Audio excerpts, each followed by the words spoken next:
welcome back, and today I'm going to be showing you how to change the tie rod ends on a VW Transporter T6.1.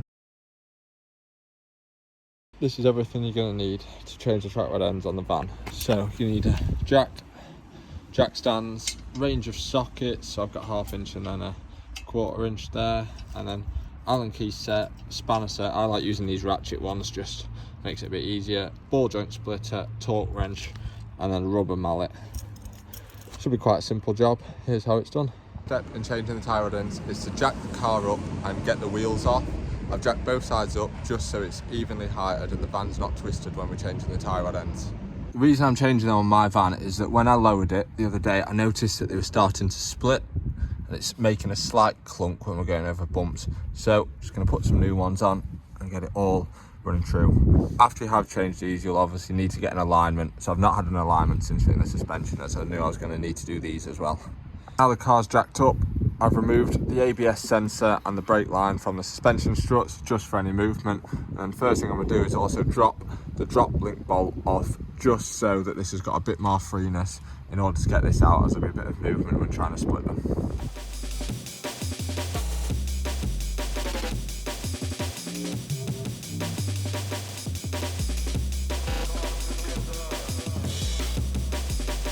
Now the drop link's undone and pushed back, we can now start undoing the ball joint for the track rod end.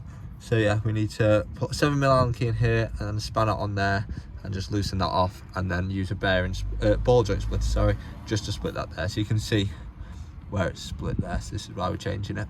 That's the bottom nut off, so it's all free. So now you get a ball joint splitter in here and just separate that so you can pull the ball joint out of the housing.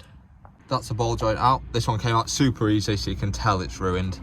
But yeah, I use this one as I didn't really care about damaging the ball joint. But if you do care and you want to reuse them, I'd recommend using one like this, which sits in there like that and then pushes it out. It's quite a simple job really. Now that this is off, we can then loosen this from here, thread the back new one on. So you're going to count the amount of turns which you loosen it, as you need to put the other one on that same amount, just so your alignment's close enough, but it still will need a full alignment once it's been done. To undo this, you need to loosen the back nut here, and then you can twist it off and making sure you're counting the turns. I've undone the drop link bolt, as I said earlier, so when you can twist this out and you can pop the drop link out, you can then turn it out of the way so you can get better access to here.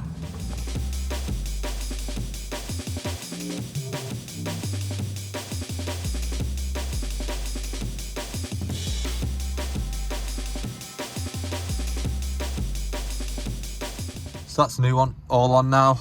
It's in there, and I've just loosely put the bolt on a couple of turns just to hold it in place.